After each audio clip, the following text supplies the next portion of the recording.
Family, I'm so sorry. Sorry for not spending much time with him these last years. Sorry for your loss. Sorry for the incredible pain. Remembering him brings the pain strongest for me, so I imagine this letter doesn't help. Since you were closest of all those memories he and I made, it feels like half the memory is now lost. Empty where such an incredible person once thrived. Remembering hurts, but he comes to mind with everything I do, so it's unavoidable. He is always on my mind because I try to live my life like him, always have. Back when we first became friends, I looked up to him for his Colorado knowledge, musical talent, and his skiing background, but mostly for his way of making the mundane exciting. He could turn a simple walk to the bar into the main event of the night, climbing buildings on Pearl Street or flipping from signs into Breck's deep snow. He loved exploring the world around us in the most magical way. 20 years ago, we took a trip to British Columbia, our first night in Fernie. We went out searching in the broad spiritual sense of the word, and as always, we found that even small-town Canadian hockey is worthy of massive stadiums with luxurious sofa seating. We found that weed was practically legal, with everyone we asked checking their pockets, then saying, just keep asking. But mostly I learned that my friend could be every bit as incredible, even leaving his home state, where his appreciation ran as deep as his connection to the mountains. I never had a brother, but I looked up to him like one.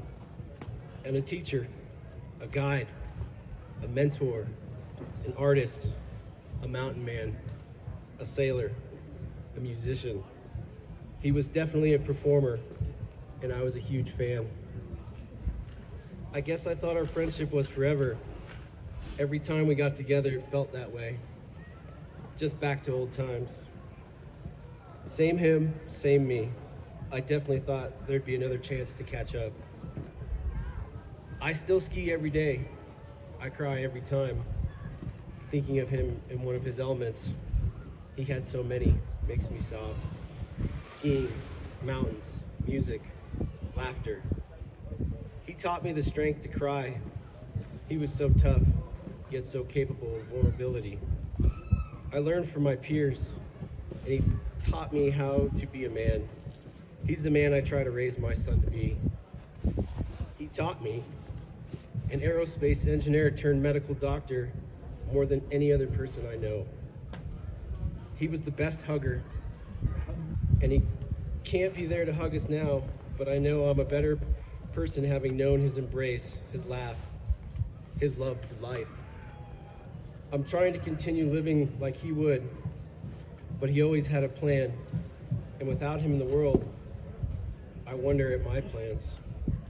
The past few weeks have felt like a fog, but through the haze I remember that his plans came day by day.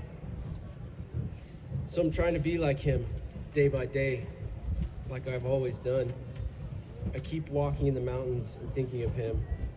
I think of everything I wanted to tell him. I think how no one probably knows the pain like you, and I'm so sorry. I know I'm not the only one that will never be as happy.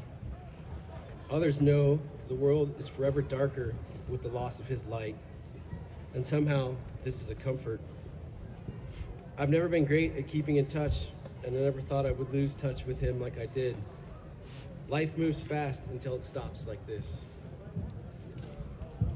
I hope someday your life will start moving again, but while you're in hurt, I hope there's another comfort in knowing that he lived an incredible life and touched so many others for good.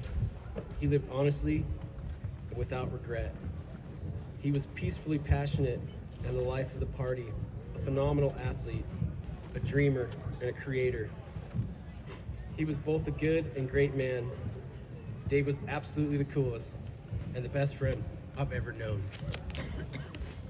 These are the words of Joel Wecker.